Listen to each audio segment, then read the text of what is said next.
বাংলাদেশের রাজধানী ঢাকায় বিমান দুর্ঘটনায় মৃতের সংখ্যা বেড়েই চলেছে। ইতিমধ্যে প্রায় 30 জনেরও বেশি মানুষের প্রাণ হারানোর খবর পাওয়া গিয়েছে।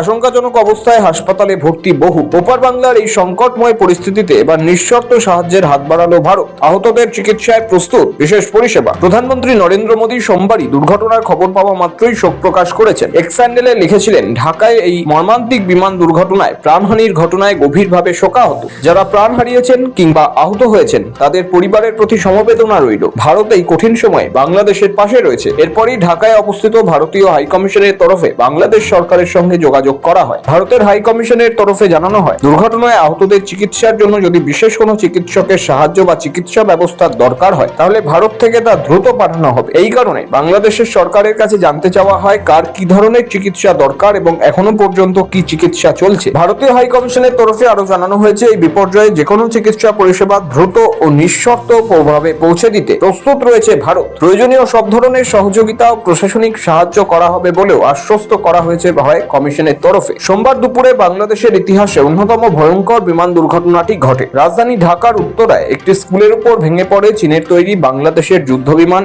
F-7। যান্ত্রিক ত্রুটির কারণে নিয়ন্ত্রণ হারিয়ে মাটিতে আছড়ে পড়ে বিমানটি। পাইলট ফাঁকা জায়গায় বিমানটি নিয়ে যাওয়ার বহু চেষ্টা করলেও তা সফল হয়নি। শেষ পর্যন্ত উত্তরা এলাকার মাইলস্টোন স্কুল অ্যান্ড কলেজের উপর ভেঙে পড়ে বিমানটি। যুদ্ধবিমানের চালক তৌকির ইসলাম সাগর মারা গিয়েছেন। সঙ্গে সঙ্গেই বিস্ফোরণ হয় এবং দাউ দাউ করে আগুন ছড়িয়ে পড়ে গোটা ভবনে। কালো ধোঁয়ার কুণ্ডলী অনেক দূর থেকেও দেখা যায়। দমকলের 8টি ইঞ্জিন ঘটনাস্থলে গিয়ে আগুন নিয়ন্ত্রণে আনে। দুর্ঘটনায় পাইলটেরও মৃত্যু হয়েছে বলে জানিয়েছে বাংলাদেশের সেনাবাহিনীর জনসংযোগ বিভাগ ISPR। এই ঘটনার পরই ঘটনায় শোক প্রকাশ করেছেন বাংলাদেশের অন্তর্বর্তী সরকারের প্রধান উপদেষ্টা মোহাম্মদ ইউনূস। সমাজ মাধ্যমে তিনি লিখেছেন, এই মর্মান্তিক দুর্ঘটনার জেরে হতাহতের ঘটনায় গভীর শোক ও দুঃখ প্রকাশ করছি। এই পরিস্থিতিতে মঙ্গলবার বাংলাদেশে পালিত হলো রাষ্ট্রীয় শোক দিবস। তবে এই দুর্ঘটনায় এখনো পর্যন্ত 30 জনের বেশি মানুষ প্রাণ হারিয়েছেন। জখম প্রায় 200 জন। অনেকেই ভয়ঙ্করভাবে অগ্নিদগ্ধ হয়েছে। তাদের উন্নত চিকিৎসায় যাতে কোনো ফাঁক না থাকে সেই কারণেই এবার সাহায্যের হাত বাড়ালো ভারত। ব্যুরো রিপোর্ট, সময় কলকাতা।